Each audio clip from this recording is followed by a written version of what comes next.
Alright guys, so as you can see, we did indeed actually get the wallers out. He says as he trips over. Yeah, they came out. The second wasn't too bad. I learnt from my mistakes the first time around. So it surprisingly adds a big amount of space. It's not until you stand here and look at it and you think, oh yeah, that's, decent. But then you actually open it up and you go, okay, there's actually a lot more room in here than I thought there was. So these two doors is my next thing. I've got to get these out of here. These both just sandwiched on top of each other. Not sure how I'm doing that yet. But yeah, so that's like a lot of this section here, I didn't even have to cut. It was like there was a rust. You can see on the bottom of that wall there that there's a good 6 or 8 foot of it that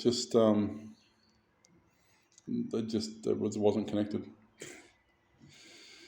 So the plan is to pull them apart. I'm going to put them, I've got enough room to move them maybe 6 inches each and when I join them, I'll use about a foot wide joiner to give it just a little bit more room in here. Alright guys, so it's been a week or so since I got these containers into place, and they're more or less in their final configuration in terms of how they're going to be structurally wise, where they need to be in location, and we've cut most of everything we need to cut out of them. So I'll give you a quick look around and see what I've been up to. Okay, so as you can tell, well, the two end doors are still on because that one's locked. They are going to be part of the outside wall. That one's still on, it's just folded back. The two middle doors are off, they're down here now. You forget how heavy that sort of stuff is. The two walls are out, they're both sitting on the floor of that one at the moment. But you can see I've got a 600 gap in the center. That's just going to give me that little bit extra width. It's also going to let cable runs and stuff happen down through there. They're up at about the height they're going to be. They're leveled up on wood blocks. Or concrete down and then wood, so they shouldn't slip or slide or carry on. And because of the height of the floor a little bit here, this ground slopes a lot more than I thought it would. We're actually best part of 6 inches lower here than we are over there, so I'll put a step once we extend the tripping over things. Once we extend the deck, out to like here-ish, the stairs will come down. There'll be a stair here, so I'll make this the entrance side just to level it all out. But yeah, we cut two sides out. Getting the second side out was much easier because I had room just to push it through the hole. Tell you what, this little Michigan, where is it? This Michigan plasma cutter, it was amazing. It's done well and truly over its fair share of work. But yeah, so that's all leveled up now. I'm going to put under the center here on both sides, I'm going to put a block just because these do tend to still have a bit of bounce in the floor. So it'll help take that bounce out.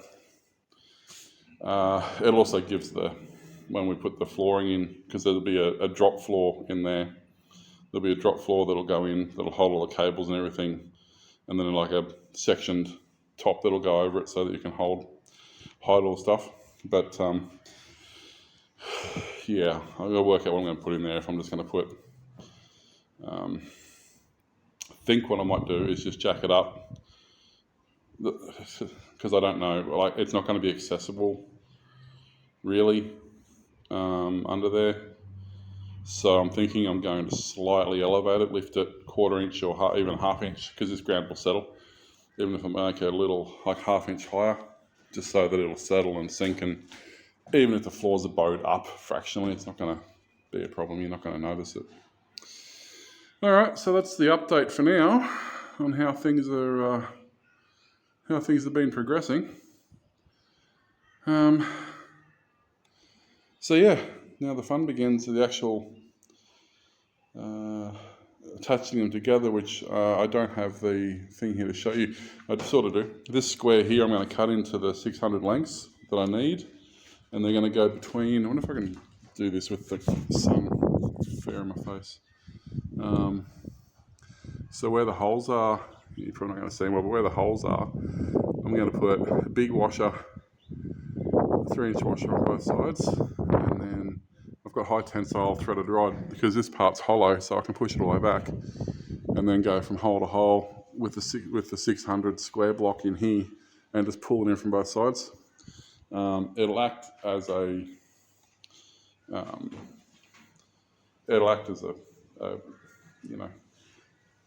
it means I can take it apart later, and it's going to give it rigidity laterally, especially up the top, because these two still want to wobble a bit because there's not a lot of strength in here.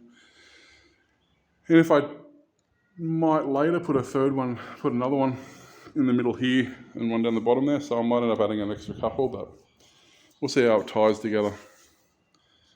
All right, enough talking, back to work. All right, guys, so it's been a few days. I haven't had time to update. I've forgotten about it, to be honest, but as you can see, the doors are off. We've got the front, we've got those containers tied together. There's threaded rod running between those, and then that just pulls it in. There's 2 more I've got to put in the back yet. I haven't done it, but we will.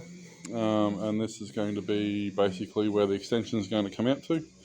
There'll be a wall up here, obviously. But that's all going to be tied in. I'm going to run threaded rod from that point through to here, pull it in.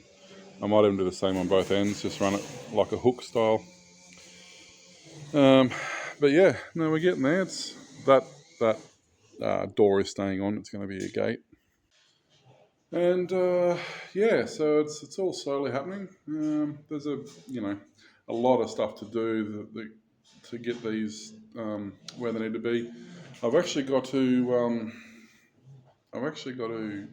re-level them again because after a couple of weeks they've sunk a bit more, which was fine. It was bound to happen. But yeah, we are getting there. It is slow progress, but it is progress, and that's the important part. Just spend a couple of hours a day on it and do it as we go. So I don't know if I mentioned early on, this is basically going to be made as eco-friendly as possible. It's made out of all recycled materials and everything. I mean, there's going to be some exceptions like the sound insulation and stuff like that, but wherever possible, the structure's going to be made out of recycled materials. It's not necessarily cheaper either, weirdly. Price-wise, it's not a lot cheaper. But, there's no point making it all out of brand new materials. It's the idea is in a few years' time is to relocate this to a bigger area somewhere and